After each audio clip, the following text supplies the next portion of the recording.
Dzulqa'dah, sebuah bulan haram yang terkadang manusia banyak yang lupa. Orang itu lebih mengingat kalau namanya bulan haram itu ya bulan haji, bulan Dzulhijjah. Padahal bulan Dzulqa'dah ini juga bulan haram. Dan Allah mengatakan, "Fala tadhlimu fihinna anfusakum." Janganlah kalian menzalimi diri kalian di dalam bulan tersebut, kata Allah Subhanahu wa taala.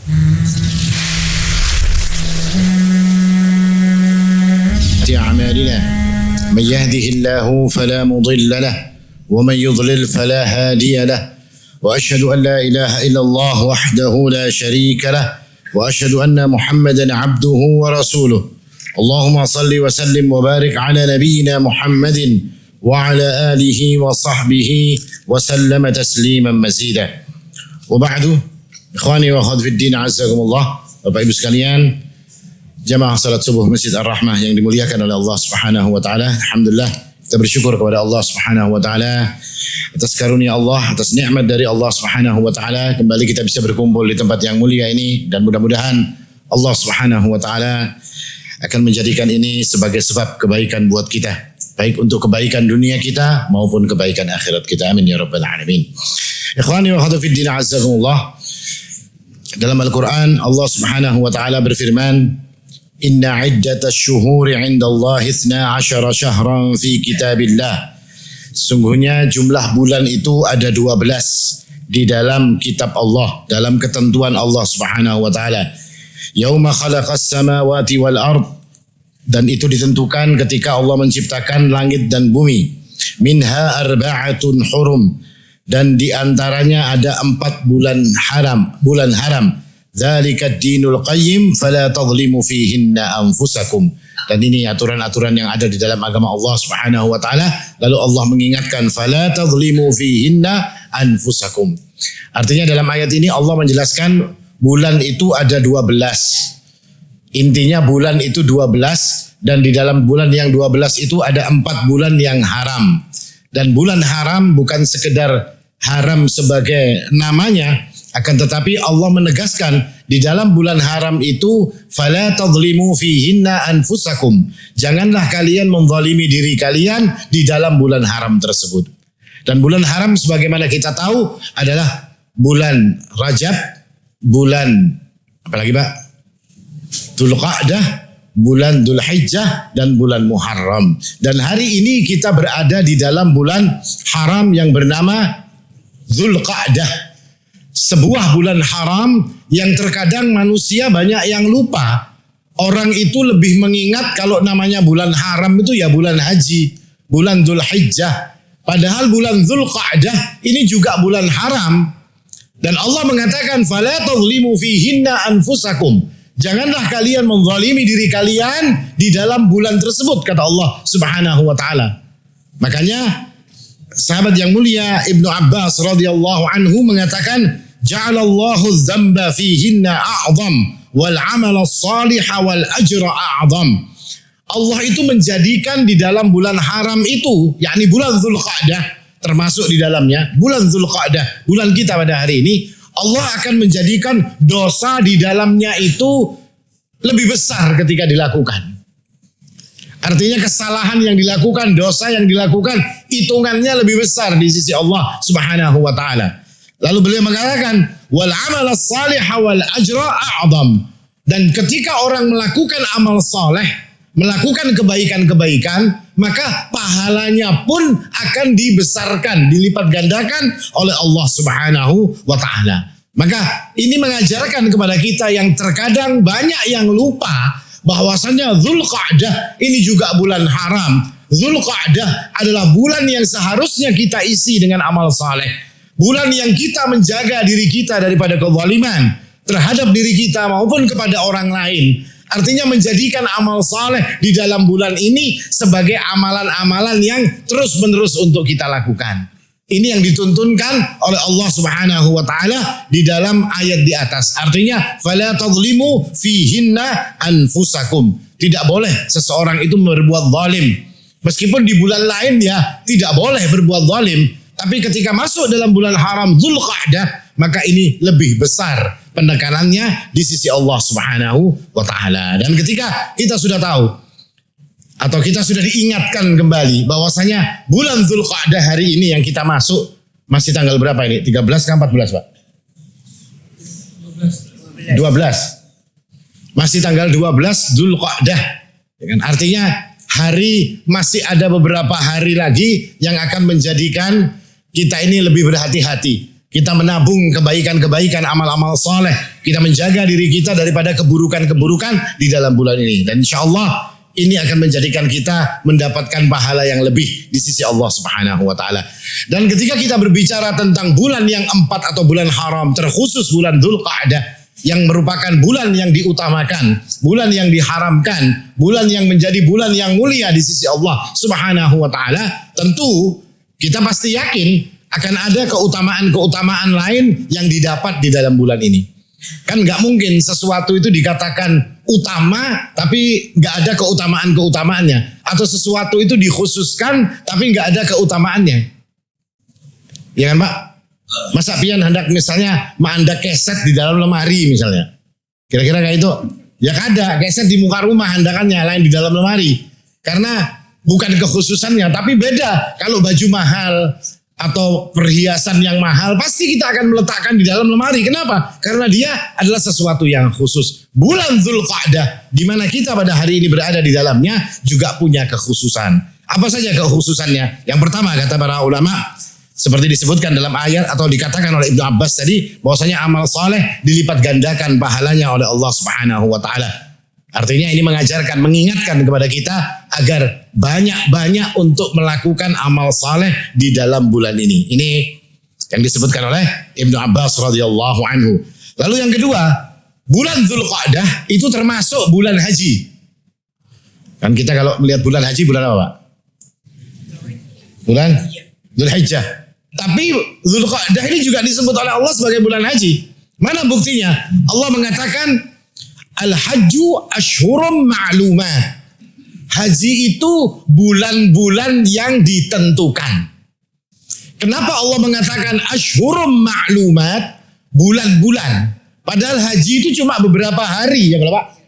Kenapa kalau tidak dikatakan Al-Hajju Ayyamum Ma'lumat? Haji itu hari-hari yang ditentukan. Cuma 5 hari. Karena cuma 5 hari. Tapi Allah mengatakan Al-Hajju Ashhurum Ma'lumat. Haji itu bulan-bulan yang ditentukan. Kenapa dikatakan bulan-bulan yang ditentukan? Berarti kalau sudah kalimatnya ashhur itu lebih dari 2 bulan. Minimal 3 bulan. Makanya para ulama kemudian menjelaskan kenapa dikatakan ashhurum ma'lumat. Karena bulan haji itu ada 3 bulan Pak. Yang pertama adalah bulan Syawal. Yang kedua bulan Dzulqa'dah. Dan yang ketiga adalah bulan Dzulhijjah sebagai puncak pelaksanaan ibadah haji. Kenapa Syawal dan Dzulqa'dah dikatakan sebagai bulan haji? Karena orang dulu mempersiapkan haji mereka itu mulai bulan Syawal. Jadi kalau orang mau haji sudah mulai bulan Syawal dia persiapkan dirinya. Dia persiapkan jasmaninya, dia persiapkan ruhaninya, dia persiapkan hartanya.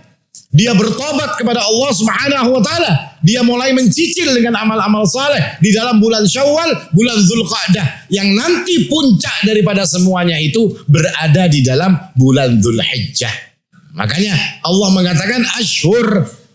Jadi pertanyaan seharusnya buat kita, wong bulan haji itu kita mengatakan ya cuma Dzulqa'dah. Hajinya cuma 5 hari. Tapi Allah mengatakan ashhur, ada beberapa bulan. Ini yang dijelaskan oleh para ulama. Artinya kenapa disebut ashhurum ma'lumat? Karena haji itu satu perjalanan ruhani yang memang memerlukan persiapan-persiapan yang khusus. Ini keutamaan yang kedua termasuk di dalam bulan Dzulqa'dah. Keutamaan yang lain, umrah di dalam bulan Dzulqa'dah itu diutamakan. Kalau selama ini kita yang tahu umrah yang utama selain bulan umrah yang utama itu bulan apa? Bulan Ramadan. Tapi Dzulqa'dah ini umrahnya juga diutamakan di dalamnya. Kenapa? Karena disebutkan dalam sebuah riwayat, i'tamara an-nabiy sallallahu alaihi wasallam 4 umar kulluhunna fi Dzulqa'dah. Nabi SAW itu berumrah 4 kali. Dan semua umrah Nabi itu terjadi di dalam bulan Dzulqa'dah. Illallati ma'a hajjatih. Kecuali tahun umrah Nabi yang bareng dengan Hajjatul Wada'. Itu tidak di bulan Dzulqa'dah. Tapi persiapan Nabi Muhammad SAW tetap mulai bulan Dzulqa'dah. Nah ini. Artinya Rasul SAW itu umrahnya di bulan Dzulqa'dah. Sebagian orang mengatakan ini menjadi hal kenapa Nabi sampai memilih bulan Dzulqa'dah, karena bulan Dzulqa'dah itu disukai. Tapi kalau hari ini kada kawa Pak, kita umrah bulan Dzulqa'dah ini kada kawa. Orang sudah tutup, kalau kada salah. Itu ada Haji Rafiq petakoninya visa lawan sidin. Orang haji demi ini. Ya kan, mulai awal bulan sudah diadakan, sudah persiapan untuk haji. Mungkin bagi orang-orang yang ada di dekat sana bisa mereka melakukan umrah di bulan Dzulqa'dah. Ini yang dilakukan oleh Nabi Muhammad SAW. Maka dari hadis i'tamaran Nabi itu berumrah 4 kali dan kebanyakan di dalam bulan Dzulqa'dah. Maka para ulama mengatakan bahwasanya bulan Dzulqa'dah adalah bulan yang afdal untuk berumrah setelah bulan Ramadan. Kalau sekarang kan di masyarakat ada yang mengatakan di bulan Rajab itu utama. Tidak. Yang utama adalah bulan Ramadan yang pertama. Yang kedua adalah bulan Dzulqa'dah. Sebagaimana dijelaskan di dalam madhab Syafi'i, mereka mengatakan, yakni Imam An-Nawawi rahimahullahu ta'ala mengatakan, fa afdaluha fi Ramadan wa taliha fi Dzulqa'dah. Bulan yang paling utama untuk berumrah adalah Ramadan. Dan setelah bulan Ramadan adalah bulan Dzulqa'dah. Itu penjelasan di dalam madhab Syafi'i.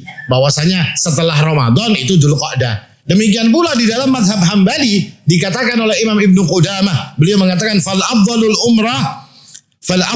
umrati fi Ramadan wa fi Dzulqa'dah lianna umar Nabi sallallahu alaihi wasallam kullaha fi Dzulqa'dah. Yang terbaik, yang utama orang berumrah itu di bulan Ramadan. Kemudian setelahnya bulan Dzulqa'dah. Dengan alasan kata Ibnu Qudamah, Nabi SAW itu selalu umrah di dalam bulan Dzulqa'dah. Nah ini menjelaskan tentang keutamaan bulan Dzulqa'dah. Karena terus terang hari ini kita melihat bulan Dzulqa'dah ya bulan biasa aja, ya Bapak.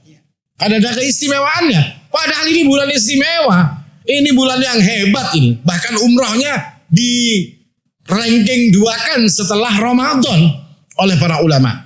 Dan Rasul SAW juga kemudian melakukan umrahnya di dalam bulan ini. Ini satu keutamaan yang dijelaskan berkaitan dengan bulan Dzulqa'dah. Ini adalah bulan yang Allah Subhanahu wa taala mempersiapkan Nabiullah Musa alaihi salam untuk pertemuan dengan Allah, yakni berbicara dengan Allah Subhanahu wa taala. Kita membaca dalam Al-Qur'an ada ayat yang berbunyi wa wa'adna Musa 30 lailatan wa atmamnaha bi 10. Allah itu menjanjikan. Jadi Allah itu menjanjikan kepada Nabi Musa alaihi salam di gunung Tur Sina. Ya kan, di Jabal Tur Sina ini untuk bertemu, yakni berbicara dengan Allah Subhanahu wa taala untuk menerima perintah, menerima wahyu dan segalanya. Tapi sebelum itu Allah Subhanahu wa taala memerintahkan Musa alaihi salam untuk puasa dulu 30 hari. Puasa dulu 30 hari. Maka Nabiullah Musa alaihi salam pun berpuasa. Setelah Nabi Musa alaihi salam itu berpuasa, di hari ke-30 beliau kemudian persiapan untuk ke Tur Sina menerima wahyu Allah Subhanahu wa taala. Lalu Allah memerintahkan lagi kepada Musa alaihi salam wa atmamha bi 10. Dan Nabi Musa kemudian menyempurnakan puasanya, ditambah lagi 10. Jadi setelah 30 kada jadi hari raya, ditambahi 10 lagi. Nah, para ulama mengatakan 30 yang diperintahkan oleh Allah Subhanahu wa taala itu bulan Dzulqa'dah. Dan 10 hari tambahan setelah yang 30 hari itu 10 hari pertama di bulan Dzulhijjah. Kapan jadi Nabi Musa alaihi salam itu? Wa kallamallahu Musa taklima, dan Allah berbicara dengan Musa alaihi salam secara langsung tanggal 10 Dzulhijjah. Bertepatan dengan apa, Pak? Hari Raya Haji. Bertepatan dengan orang haji dan segala macamnya. Ini menunjukkan bahwasanya keutamaan bulan Dzulqa'dah. 30 hari sebelum Allah berbicara dengan Musa alaihissalam, Musa sudah disuruh berpuasa di bulan tersebut. Nah ini satu keutamaan yang dijelaskan oleh para ulama berkaitan dengan bulan Dzulqa'dah. Lalu keutamaan yang lain yang dijelaskan oleh para ulama berkaitan dengan bulan Dzulqa'dah. Bulan Dzulqa'dah ini ketika orang melaksanakan haji ada satu sunnah, tapi sunnah itu hari ini nggak bisa dikerjakan, Pak. Agak susah dikerjakan sekarang ini, di zaman sekarang ini. Sunnahnya itu Nabi Muhammad SAW kalau umrah atau kalau haji itu kan membawa hadiyu, membawa hewan. Kalau pian haji nukar kambingnya di mana? Di Mekah kan, bayar terus kita dibeli kambing. Makanya kan hari ini disuruh apa? Kambingnya disuruh di Indonesia kah apa Jar? Ada beritanya semalam itu. Iya. Pokoknya ya disembelih di sini aja. Jadi orang selalu membawa hadiyu. Nabi ketika umrah juga membawa hadiyu. Nabi ketika haji juga membawa hadiyu. Hadiyunya itu kapan? Sunnahnya membawa hadiyu itu kapan? Dari tempat kita. Jadi dari tempat sebelum kita mengambil miqat itu hadiyunya sudah siap. Nah hari ini nggak bisa. Kayak apa kita misalnya hendak membawa kambing dari Bir Ali menuju ke Mekah, ya kan? Ihramnya di Bir Ali terus bawa kambing. Satu bis orangnya 40, berarti kambingnya 40 hikong. Teimbel lawan kambing kita, ya kan? Nggak mungkin ini untuk dilaksanakan. Tapi ini adalah satu sunnah. Artinya sunnahnya dikatakan oleh Ibnu Rajab Al-Hambali bahwasanya ini salah satu sunnah yang diajarkan oleh, karena nusuknya ini hadyu, hewan ternak ini tadi akan menjadi tambahan di dalam ketika kita melaksanakan ibadah haji. Nah ini sunnah yang susah untuk kita melaksanakannya. Karena hadyu, penyembelihan itu bukan hanya untuk haji saja, tidak. Kalau untuk haji tamattu dan haji qiran itu hukumnya menyembelih hewan itu wajib. Ya kan, istilahnya bayar dam, ya kan, jar orang sini. Kalau untuk umrah dia boleh dilakukan, boleh tidak. Tapi di dalam umrah itu akan menjadi wajib ketika ada halangan. Seperti Nabi Muhammad SAW ketika beliau umrah pertama kalinya itu kemudian dilarang oleh orang-orang Quraisy. Beliau nggak bisa masuk ke dalam kota Mekah. Akhirnya apa? Umrahnya dibatalkan di Hudaybiyah, yakni umrah Hudaybiyah. Umrahnya selesai di Hudaybiyah dan kemudian Rasul SAW menyembelih kurban. Nah, ini nanti dibicarakan di dalam masalah fikih. Lalu yang terakhir, ketika Allah Subhanahu wa taala mengatakan, "Fala tadhlimu fihinna anfusakum." Janganlah kalian itu menzalimi diri kalian di dalam bulan itu, maka Ibnu Abbas tadi memahami untuk melaksanakan amal-amal soleh yang banyak di dalam bulan Dzulhijjah. Di antara amal soleh yang biasa kita lakukan sebagaimana dilakukan oleh Nabi Allah Musa alaihissalam adalah memperbanyak puasa. Nah, seperti apa cara memperbanyak puasa ini? Apakah langsung puasa dari pertama seperti Nabi Musa 30 hari? Atau mungkin kita berpuasa sebagaimana yang diajarkan oleh Nabi Muhammad SAW? Karena ada orang datang kepada Nabi. Dia ini dulu modelnya pina keren. Setelah itu tampilannya berubah. Ternyata orang ini puasa terus, kada pernah berhenti. Wisol terus. Maka ditegur oleh Nabi. Disuruh puasa Senin Kemis. Kata dia, saya masih kuat. Sampai akhirnya kata Nabi Muhammad SAW, puasalah engkau 3 hari. Jadi kita jadi paham. Ketika kita mengisinya dengan puasa, mungkin kita berpuasa Senin Kemis di dalam bulan ini. Atau mungkin kita berpuasa 3 hari setiap bulannya. Nah, yang jadi penjelasan sekarang, puasa 3 hari setiap bulan itu kayak apa, Pak? Yang biasa kita pahami, fi ayyamil bid, di dalam hari-hari 13, 14, 15. Apakah cuma seperti ini puasa 3 hari yang dijalankan oleh Rasulullah Sallallahu Alaihi Wasallam? Tidak. Puasa 3 hari untuk mengisi bulan Dzulqa'dah, yang bisa untuk mengisi bulan-bulan yang lainnya. Itu modelnya bukan seperti itu saja. Ada 6 model yang disebutkan oleh Nabi Muhammad, yang dilakukan oleh Nabi Muhammad Sallallahu Alaihi Wasallam untuk puasa 3 hari tadi. Apa saja itu? Yang pertama adalah yang diriwayatkan oleh Imam At-Tirmidzi rahimahullah taala dari hadis Aisyah radhiyallahu anha qalat kana Rasulullah sallallahu alaihi wasallam yasumu min asy-syahri as-sabti wal ahad wal itsnain wa min asy-syahril akhar thulatsa wa arbi'a wal khamis. Nabi sallallahu alaihi wasallam itu puasa 3 harinya, kadang-kadang di bulan ini, misalnya bulan ini, Nabi itu kata Ibunda Aisyah puasanya hari Sabtu, Ahad, Senin. Nanti di bulan depan Selasa, Rebo, Kamis. Pokoknya 3 hari di dalam 1 bulan. Ini riwayat yang pertama. Artinya bukan harus di hari ketiga 13, 14, 15. Tidak. Di awal bulannya atau di bulan itu ada hari Senin atau Sabtu, Ahad, Senin. 3 hari. Bulan depan, enggak hari ini lagi. Bulan depannya yang dipakai Selasa, Rabu, Kamis. Dan itu terus diulang-ulang oleh Nabi Muhammad SAW. Itu cara yang pertama. Cara yang kedua, anna Nabi sallallahu alaihi wasallam kana yasumu 3 ayyamin min kulli syahrin al-itsnain wal khamis wal itsnain min al-jum'atil ukhra. Nabi sallallahu alaihi wasallam itu puasa 3 harinya modelnya begini, Pak. Hari ini Senin. Lalu besok Kamis puasa lagi, terus ditambah dengan Senin di minggu yang akan datang. Jadi terjadinya 2 pekan. Senin, Kamis pekan pertama, Senin pekan kedua. Itu cara yang dilakukan oleh Nabi Muhammad SAW. Jadi hari ini mengajarkan kepada kita yang biasa puasa 3 hari, anggap Ayyamul Bait. Itu kalau misalnya terjadi halangan ya nggak masalah. Kalau kita misalnya menggantinya dengan hari yang lain. Kata Nabi 3 hari itu seperti ini. Atau yang dilakukan oleh Nabi Muhammad SAW. Itu model yang kedua. Model yang ketiga biasa Ayyamul Bait seperti yang biasa kita lakukan. Yang keempat, kebalikan dari yang kedua tadi. Seperti apa? Kalau yang kedua tadi Senin, Kemis, Senin, yang keempat ini Kemis, Senin, Kemis. Itu juga disebutkan dalam riwayat hadisnya Hafsah radhiyallahu anha, Ibunda Hafsah meriwayatkan Kemis, Senin, Kemis. Ini model yang keempat. Model yang kelima. Ya, yang kelima apa?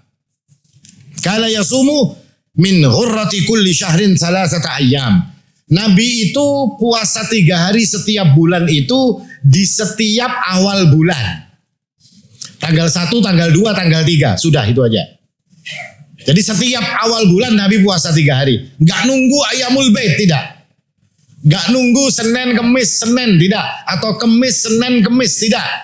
Tapi Nabi SAW langsung puasa di awal bulan. Tanggal 1, tanggal 2, tanggal 3. Itu juga disebut dengan puasa 3 hari. Nah, ini yang keberapa itu tadi, Pak? Yang kelima. Yang keenam. 1, 2, 3, 4. Nah, yang keempat. Nabi dalam Musnad Ahmad itu disebutkan wa kana ghairu mahfudhah fa in kanat mahfudhah fa hiya naw'un rabi'. Ini model yang keenam, ini masih menjadi perselisihan, tapi ada diriwayatkan oleh Imam Ahmad. Tapi ini para ulama banyak yang menyaksikan tentang model puasa yang keenam ini. Seperti apa? Puasanya itu Senin, Jumat dan Kemis.